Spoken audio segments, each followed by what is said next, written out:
Buenas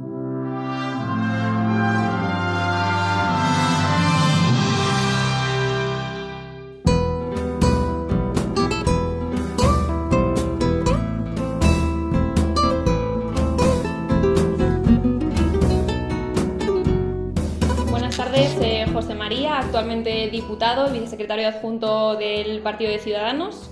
Un placer charlar con usted en actualidad política. Todos estos meses la pandemia nos ha trastocado a todos y nos ha colocado en una situación de crisis económica, sanitaria y social. Y sin duda, incluso los presupuestos generales de este año son más importantes. Fueron aprobados ya en diciembre con el apoyo de Bildu, de Esquerra Republicana y del PNV, pero sin contar con Ciudadanos. ¿Qué valoración hace en general de estos presupuestos y cómo serían unos presupuestos si fuesen diseñados por su partido, por Ciudadanos? Bueno, pues en primer lugar, muchísimas gracias por invitarme a expresar aquí también pues, la posición de Ciudadanos sobre estas cuestiones tan importantes y tan interesantes para la ciudadanía. Realmente estos presupuestos no son los presupuestos que hubiera aprobado Ciudadanos. La valoración que hacemos de los mismos tiene que ver tanto con su contenido final como con el proceso de su elaboración, ¿no? y de su aprobación final.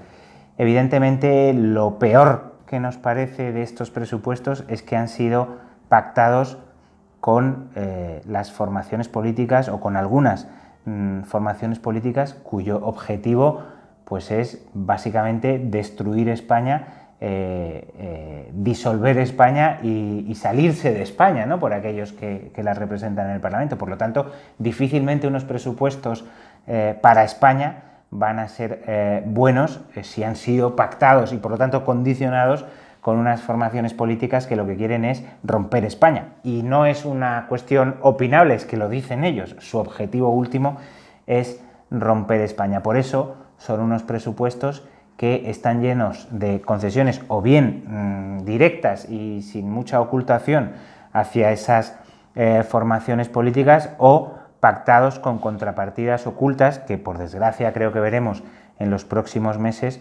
que se van a hacer a esas formaciones y a políticos de esas formaciones que han cometido gravísimos delitos contra la Constitución, ¿no? ¿Cómo serían unos presupuestos en una situación y en un contexto como este que hubieran sido aprobados por Ciudadanos? Bien, en primer lugar serían unos presupuestos que hubieran puesto por delante la recuperación económica o más que la recuperación en un contexto como este, la contención de daños económica ante una tesitura tan gravísima como es la crisis del coronavirus. Habría tenido que haber ayudas directas a las empresas, por desgracia en este ejercicio y el que viene va a haber una destrucción muy grande de tejido empresarial y consecuentemente de empleo. Va a haber muchos españoles que van a tener que cerrar sus negocios y muchos trabajadores de esos negocios que se van a ver abocados a ir a la calle y no ha habido una acción directa del Estado y del Gobierno para ayudar a esas empresas. Nosotros propusimos al Gobierno que hiciera un plan de ayudas directas al estilo el que se ha hecho en Alemania para ayudar a esas empresas que han perdido facturación hasta el 75% de la facturación, porque al final podemos hacer muchos ERTEs, pero si la empresa no gana dinero acabará cerrando y esos ERTEs se convertirán en paro y en despidos como consecuencia de la situación económica de las empresas. Eso por un lado. Y después una estrategia de distribución de los fondos europeos para hacer las reformas estructurales importantísimas que necesita este país. El sector en el que se basa, el sector más importante económico en el que se basa la economía de este país es el turismo, es el sector más tocado por esta crisis y España tiene que no abandonar el turismo, pero sí invertir en otros sectores que hagan que en una situación como esta pues España siga teniendo capacidad de competir y de aportar económicamente en otros sectores. Eso es un pequeño resumen de cómo hubieran sido unos presupuestos en los que hubiera participado Ciudadanos y también de por qué estos presupuestos, no solo por el contenido, sino por su génesis, son unos presupuestos muy malos para España en términos económicos, pero, insisto, y esto es muy importante, en términos políticos, porque se ha puesto el futuro y el presente de España en manos de aquellos que quieren salir de España. Claro. Hablabas de los términos económicos y veremos a ver cómo se gestiona finalmente estos fondos Next Generation de la Unión Europea. En relación con materia fiscal y tema de impuestos, también ha sido cuestionado, ya que Esquerra Republicana de Cataluña exigía al Gobierno central que se aumentasen los impuestos en la Comunidad de Madrid, en concreto en relación con el impuesto de patrimonio, que actualmente está delegado a las comunidades autónomas y son estas quienes gestionan este impuesto, determinando cómo se bonifican. Concretamente le acusaban a Madrid desde Cataluña de dumping fiscal. ¿Consideras que esta afirmación es tal? ¿Es realmente así como dicen? Y si los catalanes, que siempre se quejan constantemente de que pagan muchos impuestos, si esto es así, y desde el punto de vista de su partido, ¿qué proponen en materia fiscal? Bueno, los catalanes se quejan de que pagan muchos impuestos. Me gustaría precisar que algunos partidos catalanes independentistas, ¿no? Porque, en fin, a veces las generalizaciones, y entiendo que es normal que a veces se hagan, pero hay que diferenciar, porque hay catalanes, yo soy catalán, que pensamos de una manera, hay catalanes que piensan de otra distinta. En cuanto a las acusaciones de dumping fiscal a Madrid o las peticiones de subida de impuestos en Madrid, bueno, a mí me hace mucha gracia que esto lo digan los partidos separatistas, los independentistas, que son los que tienen una presión fiscal mayor, o los que han, digamos, impuesto en Cataluña una presión fiscal mayor, entre otras cosas porque tienen que mantener un mastodóntico sistema de chiringuitos nacionalistas. Valga de ejemplo más significativo la Televisión Autonómica de Cataluña, que es la televisión pública más cara de lejos de cualquier otra autonomía, incluso con más presupuesto que muchas televisiones privadas, y se dedica exclusivamente a defender el independentismo. Claro, para mantener eso hay que mantenerlo con impuestos, y lo pagan todos los catalanes, los independentistas, pero también los que no somos independentistas. Y después, evidentemente, esto les sirve para mantener su dinámica de agravio, ¿no? Es decir, el Estado nos maltrata, y mientras los madrileños pagan menos impuestos, los catalanes estamos fritos a impuestos. Sí, pero ¿qué impuestos? Es decir, son los impuestos que ellos mismos imponen en su normativa fiscal autonómica a los catalanes. Yo, como catalán, pues pago mucho más impuestos en Cataluña porque así lo quiere el gobierno de Cataluña.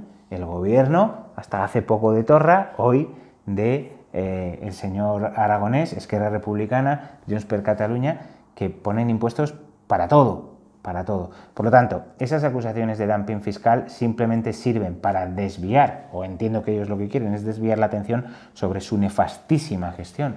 En términos económicos, ya se ha visto que la Comunidad de Madrid es un polo ahora mismo mucho más atractivo para cualquier inversión y incluso para los trabajadores cualificados que Cataluña, cuando eso no era así. Y a mí me sabe mal, me alegro por los madrileños, porque son compatriotas españoles, pero creo que Cataluña está haciendo una gestión nefasta de su capacidad fiscal, con la que yo estoy de acuerdo. Yo creo que tiene que haber capacidad fiscal por parte de las autonomías para regular sus propios impuestos y hacer sus políticas fiscales. Pero es que Cataluña, bajo los gobiernos nacionalistas y también con el Partido Socialista, pues lo que ha hecho es una política que ha desincentivado la inversión. Y ya, qué decir, en el momento en el que se puso en marcha el Procés, pues desde ese momento es cuando las empresas huyeron, cuando los inversores huyeron, y huyeron hacia regiones más atractivas por su seguridad jurídica, por su política fiscal. Claro, si tú estás en una región, o si tú quieres favorecer las inversiones en una región en la que dices que no se sabe si va a salir de la Unión Europea, si va a ser independiente, si tal, y además pones impuestos pues a mansalva, pues poca gente quiere ir. Así que esa acusación, aparte de no tener ningún tipo de base desde el punto de vista fiscal, pues es evidente que está motivada políticamente por la causa independentista. Y la desgracia es que el gobierno socialista del señor Sánchez, pues por sus pactos con los nacionalistas, parece apoyar esa interpretación. En relación con las elecciones, que a día de hoy siguen previstas para el 14 de febrero, estamos pendientes de la resolución de la Sala de lo Contencioso del Tribunal Superior de Justicia de Cataluña, que en unos días ya resolverá en función de si se prorrogan estas elecciones a finales de mayo o si bien se mantienen en esta fecha, en 14 inicialmente de febrero.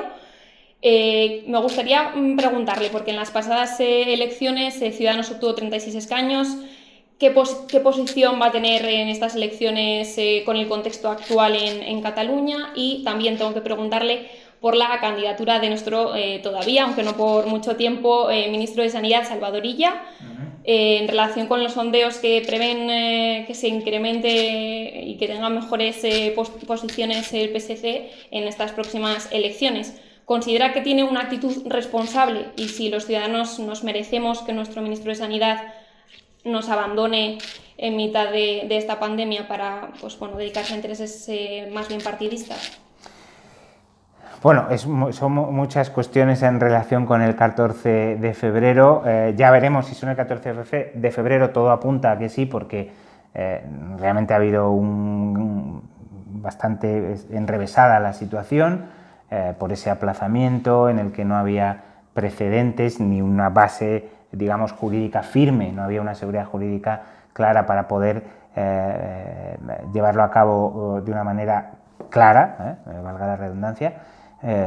Y ahora pues el Tribunal Superior de Justicia de Cataluña pues parece que ha estimado unas medidas cautelares que hacen que el 14 de febrero sea la fecha final de la fecha definitiva de las elecciones, en tanto en cuanto, aunque después puedan acordar que no estimar ese recurso, habrán pasado unos plazos que no permitirán hacerlo de otra manera, ¿no? Se ha generado una situación jurídica bastante compleja, entre otras cosas porque ahora mismo queda una duda por resolver que es muy interesante desde el punto de vista jurídico, porque se han pasado algunos plazos que van a impedir a algunos colectivos poder votar en esas elecciones, como son los votantes del censo de no residentes, ¿no? Y eso puede afectar también al resultado de las elecciones. En fin, hay un galimatías jurídico ahí importante y veremos a ver lo que sucede. Respecto a la segunda pregunta que me hacía de la posición de Ciudadanos en estas elecciones y viniendo de ser los líderes de la oposición allí, bien, no nos podemos engañar, Ciudadanos viene de una etapa en la que ha sufrido a nivel nacional un retroceso electoral y eso es normal que tenga algunas consecuencias también en los escenarios electorales autonómicos, no nos podemos engañar. Ahora bien, Ciudadanos, desde el punto de vista de los partidos constitucionalistas y no nacionalistas, va a seguir, y esto estoy absolutamente convencido, y así también lo dicen las encuestas, siendo el primer partido en Cataluña y sacando incluso el doble de diputados o más del doble de diputados que el Partido Popular en Cataluña, o incluso más diputados que el Partido Popular y Vox juntos.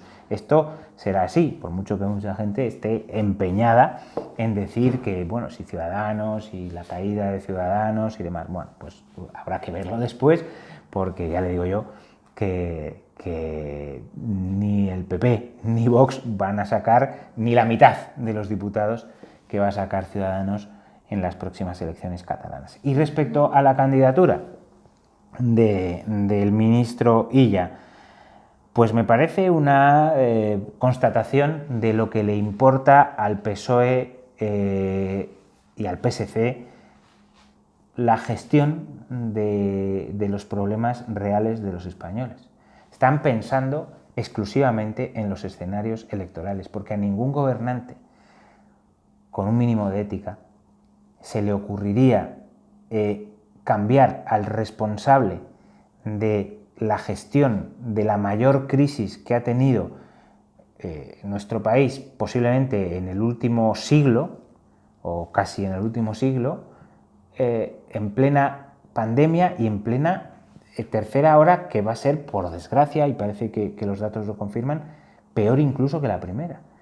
Y en esta tesitura el PSOE y el PSC están pensando en qué es lo que más les conviene a ellos como partido. Mire, Ciudadanos, si por algo se ha destacado en este último año y desde que Inés Arrimadas asumió la presidencia del partido, es por poner por delante los intereses de la ciudadanía y las cosas que creemos en conciencia que son mejores para los ciudadanos que lo que creemos que podía ser mejor para el partido, para su situación interna. Y le aseguro que eso ha provocado pues, en Ciudadanos tensiones, y creo que han sido públicas, ¿no? Pero creo que es la demostración de que Ciudadanos ha hecho lo que creía que tenía que hacer por encima de los intereses que en el corto plazo pueden parecer mejores para el partido. Pues ¿qué está haciendo el Partido Socialista? Absolutamente lo contrario. Considera que el ministro Illa puede ser mejor opción, y no me extraña, que el señor Miquel Iceta en las elecciones de Cataluña, y le da igual quitar a un ministro de Sanidad que está gestionando la peor crisis sanitaria y en general crisis política que ha tenido España en los últimos casi 80 años, ¿no? Bien, esto da una imagen de la catadura moral del PSOE y del PSC, porque mientras el señor Illa esté centrado en las elecciones catalanas, no va a estar, porque no puede estar, centrado en la gestión de algo tan importante como esto. Mire, creo que hoy estamos ya alrededor de los 400 muertos diarios por coronavirus. Es como si se estrellasen 2 aviones cada día en España. Y el gobierno del PSOE y el señor Illa pues están pensando más en que es mejor que el señor Illa esté en las elecciones catalanas porque rascarán 3 o 4 escaños más que con el señor Iceta. Yo espero que los ciudadanos puedan valorar que quien piensa más en su partido y en sus resultados electorales que en las vidas de los ciudadanos que tienen encomendadas, pues no merece un premio tan grande como para ser presidente de la Generalitat, que es para lo que se presentan los candidatos. Si echamos una vista atrás, usted fue diputado y vicepresidente de la Mesa del Parlamento durante la Declaración de Independencia. Me gustaría saber a título personal cómo vivió esa situación, si realmente existe tal fractura social entre los ciudadanos de Cataluña y qué medidas podrían adoptarse para que hubiese una convivencia mucho más pacífica, tolerante y respetuosa. Bueno, ¿cómo viví yo personalmente aquella situación? Seguramente diría que es uno de los momentos más intensos de mi vida, el más intenso de mi vida política sin ninguna duda, y uno de los más intensos de mi vida en general, porque realmente fui testigo de un golpe de Estado. Y uno cuando entra en política en un Estado democrático de la Unión Europea y que entiende que funciona pues dentro de la normalidad, jamás piensa que va a ser testigo de un golpe de Estado. Pero a mí, no sé si por suerte o por desgracia, por suerte me refiero por la experiencia de haber vivido aquello, lo viví en primerísima persona porque yo estaba... ese fue un golpe de Estado que fue bastante curioso porque se difundió por televisión las 2 sesiones de septiembre de 2017 y se siguió por todos los españoles, ¿no? Pero lo que no se pudo seguir era lo que pasaba cada vez que salíamos del pleno y nos íbamos a las mesas y a las juntas de portavoces. Entonces yo sí que estuve allí, ¿no? Y realmente lo viví con muchísima tensión, con muchísima tristeza y con muchísima inquietud. Realmente yo en aquellas fechas pasé verdadero miedo, y lo tengo que decir así, por las consecuencias que eso podía tener a nivel social, porque salíamos a la calle y efectivamente esa tensión social se notaba. Y me preguntaba usted si había una fractura social y si sigue habiendo una fractura social. Bien, creo que es una fractura social, en aquel momento sin ningún género de dudas había una fractura social, hoy en día creo que la hay más apagada a nivel de intensidad, pero que existe y existe porque la han fomentado aquellos que quieren romper la sociedad catalana para separarla de la sociedad española. Y en Cataluña, desde que se inició el proceso, es muy difícil hablar de política en reuniones familiares, en reuniones de amigos, en ambientes de trabajo, porque los políticos independentistas han provocado el enfrentamiento social, porque ya les va bien para sus objetivos. Si el independentista considera que aquel que no es independentista es un fascista, es un opresor, es un carcelero, provoca que la gente se exilie, pues cada vez el independentista siente más aversión y rechazo a eso y quiere separarse. Por desgracia eso es así Y creo que es importante que haya un partido como Ciudadanos que defienda una Cataluña para todos, una Cataluña en la que los catalanes puedan sentirse catalanes, pero también españoles y europeos, no solo y exclusivamente catalanes, que es lo que quieren los independentistas, y esperemos que esto pueda venir a partir de las próximas elecciones. Volviendo al tema de la gestión de la pandemia, que me comentabas antes que consideraban que era una gestión nefasta por parte del gobierno, teniendo en cuenta aquellas comunidades autónomas en las que gobierna Ciudadanos junto con el Partido Popular, se ha adoptado un modelo alternativo al propuesto por el gobierno central en cuanto a la gestión de la pandemia, como es en este caso la adopción de confinamientos, no tanto a nivel total o de la comunidad, sino más bien perimetrales. Es cierto que estos confinamientos han dado buenos resultados y se ha descendido el número de contagios. ¿Consideras que es la fórmula adecuada para todas las comunidades autónomas de gestión de la pandemia? Es cierto que en cuanto a la gestión de las medidas que se han de tomar, pues yo creo que tienen mucho que ver con la estructura social, geográfica, de infraestructuras y demás de cada comunidad autónoma. No es lo mismo un territorio como Madrid, donde está concentrada la población en un espacio muy pequeño, que un territorio como Castilla y León, donde hay muchísima menos población en un territorio muchísimo más grande. Creo que se debe poder adaptar la gestión de la pandemia a cada una de las comunidades autónomas, y no es tanto que en las de Ciudadanos, en donde gobierna Ciudadanos, se hayan tomado determinadas medidas y en todas las de Ciudadanos sea así. No, cada una ha adaptado a su modelo. Eso sí, lo que nosotros criticamos es que no haya una coordinación lo suficientemente eficiente para que algunas medidas que sí que tienen que ser iguales con independencia de las particularidades de cada comunidad autónoma, pues se coordinen por parte del gobierno central, ¿no? El gobierno central ha actuado hasta ahora, primero, asumiendo todas las competencias sin dejar que se puedan aplicar esas particularidades por cada comunidad autónoma, y después ha sido como la ley del péndulo. Después lo que ha hecho es pasarles toda la responsabilidad a las comunidades autónomas diciendo no quiero saber nada, y ya si vosotros queréis hacer esto, pues lo que pase será responsabilidad vuestra, ¿no? Eso sí, si el resultado de la gestión global es positivo, no tardará en apuntárselo el señor Sánchez, no tengo la menor duda, y dirá que eso ha sido fruto de su capacidad de coordinación y demás. No es que exista un modelo alternativo al del gobierno, es que el gobierno no tiene modelo. Ese es el verdadero problema, porque tampoco hay un modelo único en las comunidades en las que Ciudadanos está en el gobierno. Y no creo que tenga que haberlo. Tiene que haber unos criterios únicos de aplicación de las cosas. Pero el modelo, siempre que respete los criterios, puede adaptarse a cada sitio. Y el gobierno central, pues no tiene modelo. No tiene modelo. Para empezar, y podemos hablar de lo que hablamos hace un minuto, no tiene modelo, y tanto es así que el ministro de Sanidad pues dice, no, yo ahora me voy a Cataluña a ser candidato. En fin, eso dice muchas cosas también, y seguramente, por desgracia, explique muchas cosas de las que han pasado y de las que están por pasar. Confiamos, porque además lo único que nos importa a nosotros ahora, más que hacer crítica de la gestión, que también, es que realmente el proceso de vacunación avance de manera coordinada, avance bien, sin que no haya políticos que se cuelen, ¿no? Como por desgracia estamos viendo que pasa, y que esta pesadilla acabe lo antes posible. Sí, esperamos que realmente haya una reducción de los contagios, porque es realmente lo que nos interesa a todos.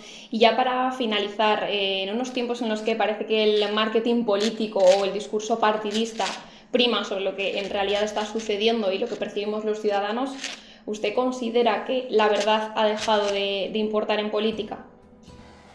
Pues por desgracia, eso explica gran parte de lo que está pasando en nuestra sociedad y en el contexto político en el que vivimos. La verdad ha dejado de importar, y solo importa la verdad de cada uno de de los actores políticos que juegan. Cada uno lo que hace es intentar construir su propio relato e intentar que prevalezca en el mayor número de espacios posibles para así conseguir que sea la verdad para más gente, ¿no? Pero la verdad, con mayúsculas, ¿no? Aquello que es un hecho, ha dejado de importar. Lo que importa es la verdad aparente, ¿no? la que consigues vender. Y eso es uno de los grandes problemas y una de las causas también, creo, de uno de los mayores problemas que tenemos en España, en general en el mundo, pero en España cada vez más acusado, que es el populismo de todo signo, ¿no? Si no estás en mi verdad, es que simplemente eres un enemigo. Si no defiendes lo que yo defiendo, si no defiendes lo que yo creo que para mí y según mi relato creado es la verdad, entonces eres un enemigo. Y ahí es donde Ciudadanos, y sobre todo desde esta nueva etapa de Ciudadanos con la presidencia de Inés Arrimadas, es donde se quiere posicionar Ciudadanos, ¿no? Somos un partido que lo que quiere es atenerse a los hechos, a lo que es verdaderamente necesario, a lo que creemos que es lo mejor para los ciudadanos, pero no en contraposición necesariamente a otro, sino muchas veces en colaboración. Y eso puede ser en unos momentos con un partido, siempre que sean partidos moderados, un partido más a la izquierda, un partido más a la derecha, para encontrar todo aquello que tenemos en común, sin dogmatismos, sin verdades dogmáticas, que es lo que hay ahora mismo, creo yo, en la política española y en general en la política mundial, ¿no? Y ahí es donde nos queremos situar. Muy bien, pues muchas gracias, José María, por su tiempo. Esperamos poder charlar muy pronto con usted. Pues muchísimas gracias a vosotros.